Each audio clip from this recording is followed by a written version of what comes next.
We need a new system. We need a new society.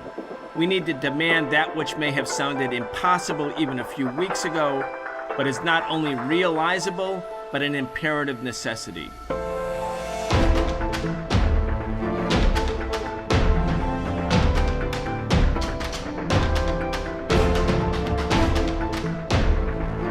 In the face of massive tariffs, stock market chaos reigns. Donald Trump imposed 125% tariffs on China one day, and then announced that Apple iPhones and computers are exempted. Well, the next day he announced that the exemption isn't really an exemption. Maybe it's a pause.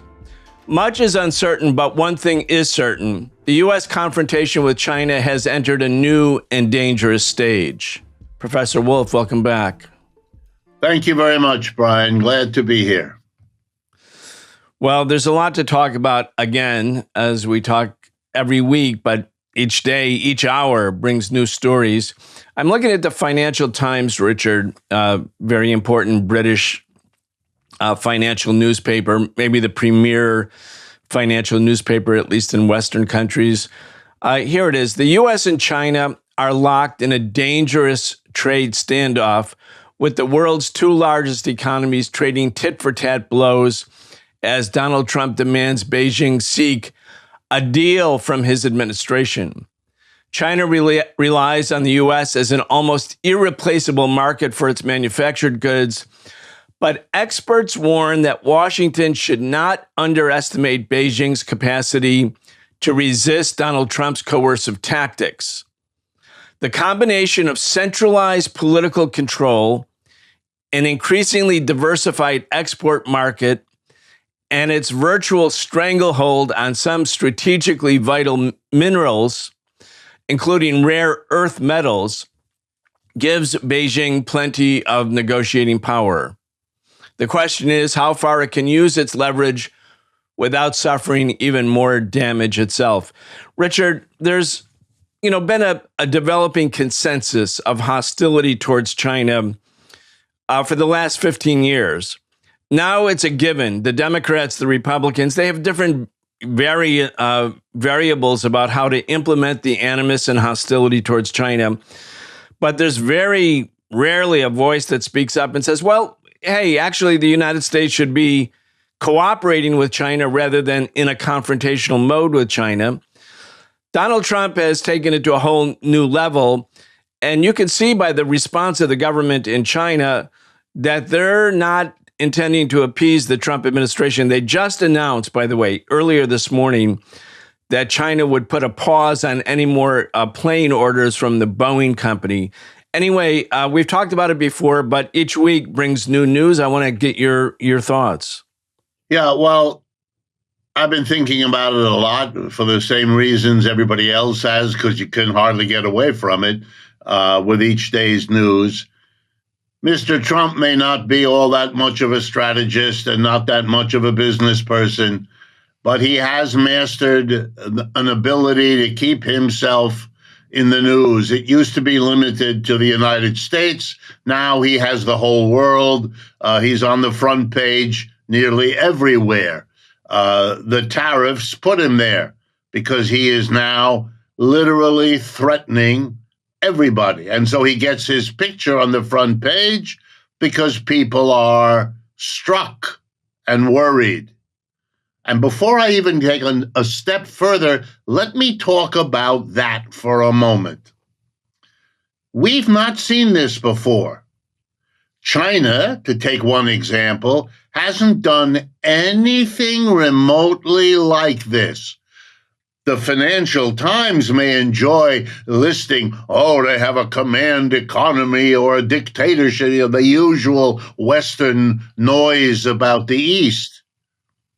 But in point of fact, when it comes to dictating to the rest of the world, China it takes a back seat to what this government in the United States has just done.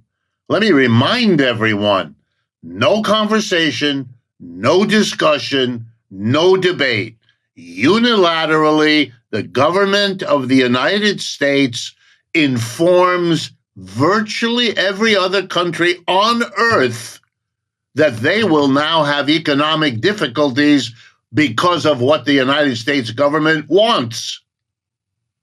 That's a dictatorial pronouncement, folks. That's not a democratically arrived at anything. Remember what democracy is. If you're affected by a decision, you have the right to participate in it. There was no participation in all the 180 countries of the world. Mr. Trump didn't bother to give them any participation.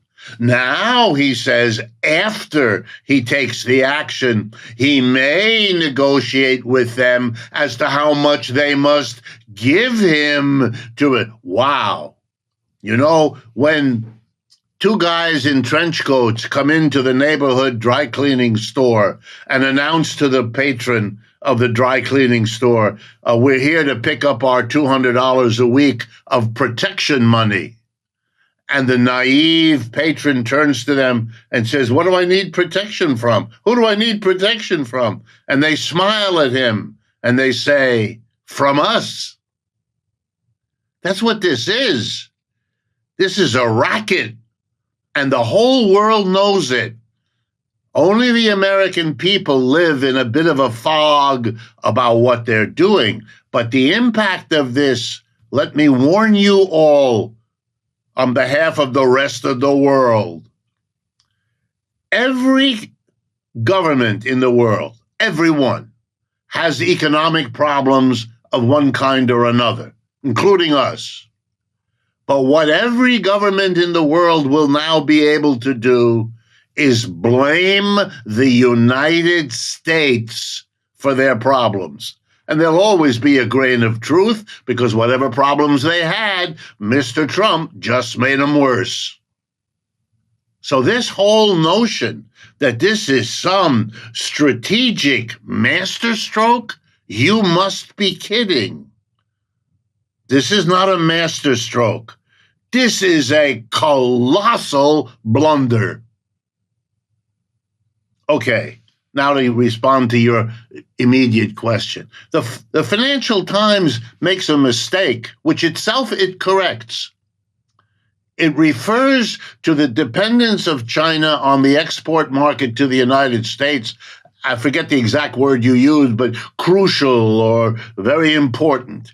And then when it lists the three reasons why China is not such tough shape, one of them turns out to be its diverse export market. Well, let me translate that into real simple English. The Chinese decided 10 years ago that their economic development, spectacular as it was and is, was lopsided in a way they had to deal with. It was too dependent on exports rather than producing for their own country's market, and it was too dependent within the dependence on exports on those to the United States. So in fact, the United States absorbs a perfectly manageable portion of their exports. They don't have to worry, which is part of the reason, that they're not worried. Yes, they have the rare earths, and I'll come back to that. And yes, they have but they don't have to worry about that, not only because the portion of their exports that the United States takes is not that big anymore because they've been working to reduce it. But here's the other thing, and then I'll stop. The Chinese have worked super hard over the last 10 years, not only to reduce their dependence on exports and exports to the U.S., but to build up really strong economic alliances with other countries, and other countries that together amount to 60% of the world's population. If you add up all the BRICS countries today, all the people, all the countries that have chosen to become members or partners of BRICS, It's over half the population of this planet. That's the market that China will now pivot to. The American part will shrink away, and they will service 50 to 60% of the world's people. And you know what?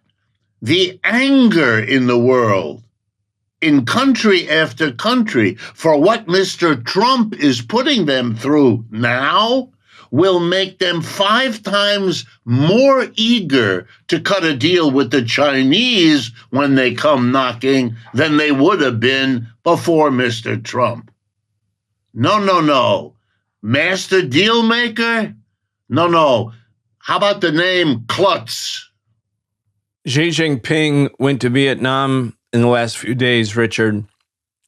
And Vietnam had become very close to the United States. It signed a strategic partnership agreement with the United States. Obviously, the United States was trying to pick out other countries in Asia to nurture a relationship with, so as to compete with China. The Trump administration, the first Trump administration, vetoed the Trans-Pacific Partnership, which Obama had been sort of developing. That was a way to, quote, write the rules of the road, as Obama said, without China writing them, having the U.S. write the rules of the road for trade in Asia, and trade in the Pacific constitutes 50% of world trade. Trump came in and ripped that up. He ripped up the nuclear arms agreement, where Obama made a tentative early normalization effort with Iran, I think partly to stop the U.S. being bogged down in endless losing conflicts in the Middle East in order to pivot to Asia to confront China or to compete with China. Anyway, my point is that here we are, the Vietnam signed this sort of strategic partnership with the U.S., and the U.S. was nurturing the relationship to be an anti-China relationship. And then Trump imposed 25% tariffs on Vietnam, and Xi Jinping goes to Hanoi, meets with the leader of the Vietnam, also a country ruled by a communist party. Then Xi is going to Brazil. He's taking 1,000 Chinese businessmen with him in order to meet with Lula. And again, Brazil is the biggest country in Latin America. Trump can do all he wants about Panama, about reclaiming Panama. By the way, the Chinese government's not allowing the Chinese company that sort of manages the canal. It's a Hong Kong company. They're not letting them bow to Trump. He can talk about Greenland. But, when you think about Asia, the dynamism of Asia, the dynamism of Latin America, of Brazil, for instance, the U.S. is shooting itself in the foot. Anyway, go ahead. Yeah, I want to flesh it out a little bit about this rare earths business. The United States is dependent on a whole lot of raw materials that are scattered around the world, but happen not to be located below the soil of the United States. And therefore, and this has always been true, the United States, like every other country, has key dependencies on materials that are either located abroad or processed abroad so that they can be brought to the United States. And China, being a large country, as countries go, has a lot of them. If you look at the BRICS and look at the closest ally China has, which is Russia, let's all remember, Russia is the largest country by geography on this planet. So you're talking between the enormity of Russia and the largeness of China, a massive part of the world that the United States has now alienated in ways that will take a long time to fix. But the United States isn't passive. It isn't one day discovered rare earths. And it didn't one day discover that the Chinese are where they're buying them from. They knew that. Now here's something which the Guardian, the British paper, The Guardian, on the morning of April 15th, 2025, has a wonderful story about how the leaders of high tech in the United States. And many of the largest donors to Mr. Trump's campaign are also major shareholders in a half dozen companies that are doing mining in Greenland, it turns out.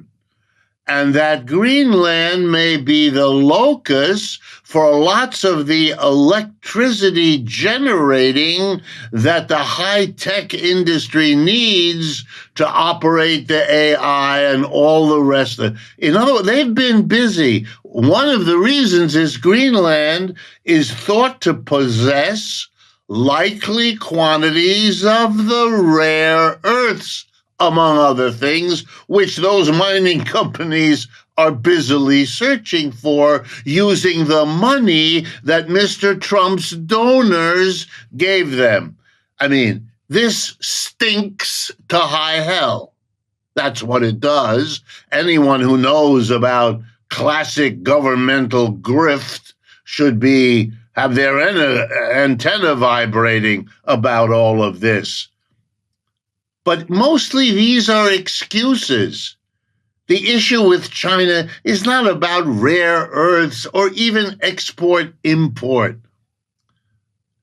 The imports from China, let's remember, half of them come from subsidiaries of American corporations who went there precisely because it was more profitable to produce in China and ship it back here than it was to produce it here in the first place. Mr. Trump yells at the Chinese, but the Chinese didn't make the key decision. The Chinese didn't decide for those companies to move. Those companies, led by good old Americans, made that decision. And they made it for the good old capitalist reason to maximize their profits. That's the reality.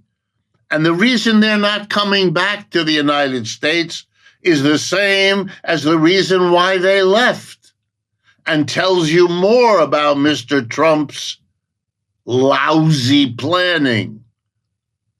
The wages here are too high. They're not coming here. It's not competitive. Everywhere else in the world, or almost everywhere, the wages are lower. And that's where they're going. And when you add that the market is growing faster outside the United States than inside, well, then you have the 1-2 punch of all capitalism. Entrepreneurs go where the wages are low and the market is growing. The United States is not that place, and tariffs aren't going to make it that place. It looks good. You can talk a big line. You can stand up there and tell you, as our president did, that a lot of countries are coming to kiss a part of his anatomy. But the reality is, this isn't going real well. Not only is he making enemies out of the world by this approach, look what he's doing to Harvard by trying basically the same thing. Instead of tariffs, of course, you can't do that to Harvard, they're inside. So what do? You decide to be really concerned about anti-Semitism. That's as genuine as a $4 bill. That's the excuse to play a game. I'm going to hit you with monetary difficulty, just like a tariff does, unless you do what I want you to do, which is to be more conservative like me and to help me with my politics and not be in your own mind, whatever that is. Columbia folded. Princeton folded. Harvard, to my surprise, didn't. Well, that's a sign, folks.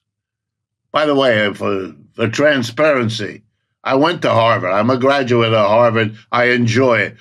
When I arrived at Harvard, one of the people I had hoped to study with was a man named Paul Sweezy. but Harvard fired him because of the McCarthy days back then, and he was a Marxist, and oh boy, Harvard couldn't have that.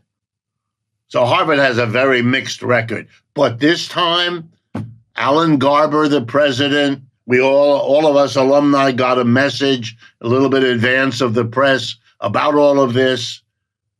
Okay. For me, it's a sign, like we're going to see around the world. The Chinese stood up and said, no, no, no, no, no. And now the head of Harvard stood up and said, no, no, no, no, no. Uh-oh. Uh-oh. Is all the mistake, is all the posturing, is all the fakery about to come back and really be a problem? For the moment, it looks like it.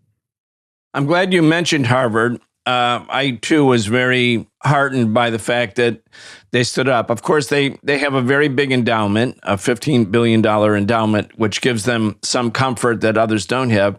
But the other schools, Columbia also has a big endowment. Capitulating to a witch hunt is contagious. You don't want to be a witch yourself, so you go along and you capitulate. So these big centers of American capitalist power and prestige, one after another, folding before Donald Trump. I mean, really shameless.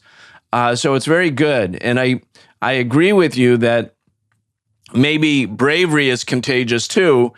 And whether Harvard has a big endowment or whatever the reason is, the fact that they stood up, I think will encourage others who want to stand up. So I think it's extremely important.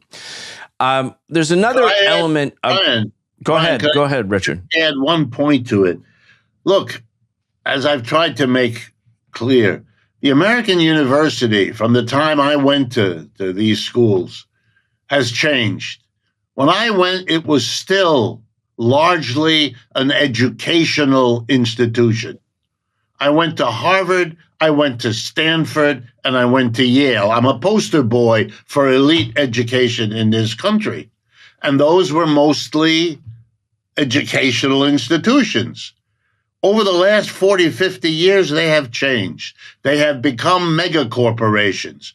Yale, where I spent much of my time, is now the owner-operator of a dozen or more hospitals. It's as much a medical corporation as it is an educational corporation. And the same is true for most of the other large, well-known schools. But part of that was a deal that was made between the university and the government. The government needs lots of advice and counsel. It needs people to do in-depth studies. And so they decided the way to do that, rather than try to set up their own institution to do research, was to take advantage of the fact we already got some, called universities and colleges. And they gave them a ton of money. And the universities and colleges were happy because they were jacking up the prices for their students so badly that the students, as we now know, have to go into lifelong debt to get the BA degree. And this could be softened, at least a little, with government money. I won't bore you with it, but I have been present as a faculty member in enough universities to know if you're good at bringing in grants from the government, your career prospects are significantly better than if you're not good at that. And it goes from the Defense Department, which dishes out huge parts of this money, to virtually every other part of the government, which does likewise. And the government of this country, for better or worse, benefited. Many of the things it did, technologically, diplomatically, and you name it, were projects in which university research played a very important role. And for the universities, all that money from the government, now, did it have bad results? You bet. The university and the government became much too close. Mr. Trump doesn't want them to be Democrats. He wants them to be Republicans. The Democrats had up until recently won that game. Most faculty are Democrats, not Republicans, at least everywhere I've been. Maybe parts of the country are different, but where I've been, yes, it's true. It's not so. But the government that built the universities was run by Republicans and Democrats. This is an outlying Republican effort to try to break. And that's a very important thing. And the irony is, it weakens the United States. It weakens the bond between the university and the government. They become more and more adversaries. Lots of bitterness left here from these kinds of struggles. That's not going to make the place work better. That's not going to make the alliance work better. If anything, the other way. And that's a mistake for the United States, even though it may be good for Mr. Trump and the Republicans, like a lot of things that are happening these days. Richard, in our last 2 minutes, I want to touch on one last point. The tariffs are not going to help the U.S. working class. Manufacturing and high-paying jobs are not coming back to the United States. That's not going to happen. But it could happen. There's nothing about manufacturing or having manufacturing in the United States that would make it impossible for workers to have decent paying jobs. The only thing that makes it impossible is that these capitalist corporations are producing for their profit, not for our need, not for society's needs, certainly not for the workers. So, what American workers need, what the U.S. workers need is not tariffs, but actual revolution. I mean, they actually need a change in a system so that manufacturing and all that which is needed can be produced closer to home. That makes a lot more sense from the point of view of the environment. It only went overseas so that capitalists could make super profits, but there's no reason manufacturing can't come back. It's not about really high wages per se. It's about capitalism that looks at high wages in a way that says, oh no, we can't pay the workers decent wages because that'll cut into our profit margin. So I just wanted to say this in our last 2 minutes because I know right now in the steel workers union, in the auto workers union, huge debates going on about tariffs. Tariffs are not the solution. Anyway, we have about 90 seconds left. Go ahead. Very quickly. A tariff is like a sales tax, everybody. It's regressive. It makes no adjustment for your ability to pay the way the income tax does. The same 10% tariff on something is like a 10% sales tax. Rockefeller pays the same money you do to buy that object with the 10% on it. The income tax says you pay a higher percentage as you have more of the capacity to pay. So don't look, it is a horrible way for any problem to be solved, number one. Number two, the glorification of manufacturing. I won't repeat what you say, which is right, but another. Manufacturing jobs were not lovely. They were stinking, rotten, awful jobs that people got hurt in. Don't be so quick to think that that's what you want. The argument about the environment, absolutely right. Balanced economies are better than unbalanced one. The very word gives it away. But yes, just like the profit motive made the jobs go to Europe, the profit motive made the United States be less and less of a manufacturer and more of a service industry. My profession loves to talk about the change from manufacturing to service as some kind of natural phenomenon. No, it isn't. It has got an awful lot to do with the fact that manufacturing is where we started. That's where the unions grew and became strong enough to get a piece of the action so that the profits went, guess where? To services where? Guess what? Unions were weak. Unions had a hard time. This is the core of our problem. If we don't deal with this fundamental profit-driven system, we'll be forever reforming because we haven't solved our problem because we're not willing to go to the roots of it, which have to do with the system we live under. Hopefully, we are being taught by Mr. Trump finally to get to that issue, which Democrats and Republicans have worked so hard to prevent us from seeing.